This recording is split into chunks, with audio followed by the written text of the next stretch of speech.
নমস্কার বন্ধুরা, সবাইকে গোপসোনা চ্যানেলে সুস্বাগতম। বন্ধুরা, আজকে আমাদের আলোচনার বিষয় হলো আশ্বিন মাসে শুক্লপক্ষে পাপাঙ্কুশা একাদশী মাহাত্ম্য বা ব্রতকথা এবং সঠিক সময়সূচি। চলুন বন্ধুরা জানা যাক। 16ই আশ্বিন, অক্টোবরের 3 তারিখ শুক্রবার হচ্ছে একাদশী গোস্বামী মতে এবং নিষ্কাম মতে। বন্ধুরা, একাদশী তিথি পাবে 16ই আশ্বিন, অক্টোবরের 3 তারিখ শুক্রবার হচ্ছে একাদশী। তার পূর্বদিন রাত্রি নয়, দিবা 2টা 55 মিনিট 38 সেকেন্ড হতে আর থাকবে 16ই আশ্বিন, অক্টোবরের 3 তারিখ দিবা 2টা 44 মিনিট 11 সেকেন্ড পর্যন্ত একাদশী তিথি থাকবে।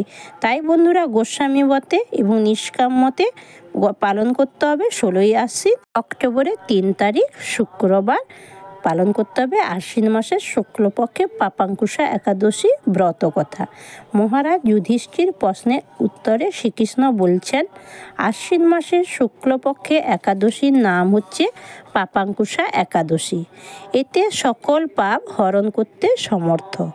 ভক্তি ভরে পদ্মনাভকে পুজো করলে সকল অভীষ্ট পূর্ণ হয়। মহাপাপীও যদি শ্রীহরির শরণাপন্ন হয় তাতে তার নরকবাস নিবারণ হয়। বন্ধুরা, শত শত রাজস্ব যজ্ঞ, অশ্বমেধ যজ্ঞ, বাজপেয় যজ্ঞ, বহু তীর্থ সেবা প্রভৃতি সকল কর্মের যত ফল লাভ হয়, একাদশী ব্রতে তার ষোড়শাংশ লাভ হয় না, মানে অর্ধেকও লাভ হয় না। এই একাদশীর ব্রতের এমন প্রভাব। পদ্মনাভের প্রিয় এই একাদশী ব্রত সকল ব্রতের সেরা। যে পাপাঙ্কুশা ব্রতবর্জিত হয়, দেহ ধর্মের আচরণ করে, তার দেহে গুরুতর পাপের আশ্রয় হয়। এই ব্রত সকল পাপের অঙ্কুশ। তাই এই একাদশীর নাম পাপাঙ্কুশা একাদশী। পিতৃকুল, মাতৃকুল এবং পতির কুলের এই ব্রতের প্রভাবে 10 পুরুষ মুক্ত হয়। ইহ জগতে একাদশীর তুলনীয় কোনো ব্রত নাই। বালক, যুবক, বৃদ্ধ, নারী সকলেই এই পাপ নাশিনী ব্রত করবেন।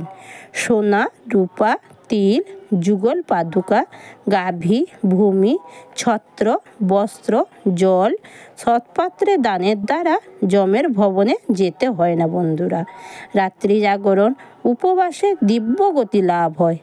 একাদশী ব্রতকে যদি তুচ্ছ জ্ঞান করে, সে বেঁচে থেকেও মৃত্যুর সমান। শ্রদ্ধায় একাদশী ব্রত পালন করলেই ইহজন্মে কৃষ্ণ ভক্তি লাভ হয় আর সর্বব্যাধি বর্জিত হয়। কোনো সৎকর্ম সাধনের অর্থের অভাব হয় না। এই একাদশী হতে বৈষ্ণবগণ দামোদর ব্রত পালন করে।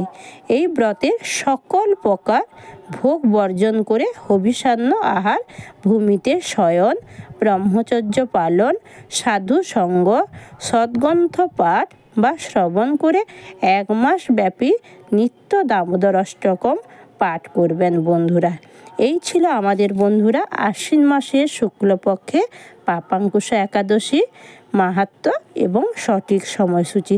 বন্ধুরা, প্রতি একাদশীর মতো এই একাদশীতেও বেশি বেশি করে হরির নাম মহামন্ত্র জপ করবেন এবং রাধা কৃষ্ণের সেবা করবেন। সেই রাধা রানীর ডান হাতে 1টি তুলসী পাতা এবং কৃষ্ণের চরণে 2টি, নাভিদেশে 1টি, মস্তকে তুলসী মঞ্জুরি দ্বারা পুজো করবেন। ফুল, ধূপ এবং ঘিয়ের বাতি করে বাতির ডগায় কর্পূর দিয়ে আরতি করবেন। তুলসী রানীর চরণে জল নিবেদন করবেন। বন্ধুরা অবশ্যই সূর্যদেবের উদ্দেশ্যে জল নিবেদন করবেন। বন্ধুরা, বেশি বেশি করে হরিনাম মহামন্ত্র জপ করবেন। হরে কৃষ্ণ কৃষ্ণ কৃষ্ণ হরে হরে, হরে রাম রাম রাম হরে হরে, রাধে রাধে, হরি বল, জয় গৌর, জয় নিতাই।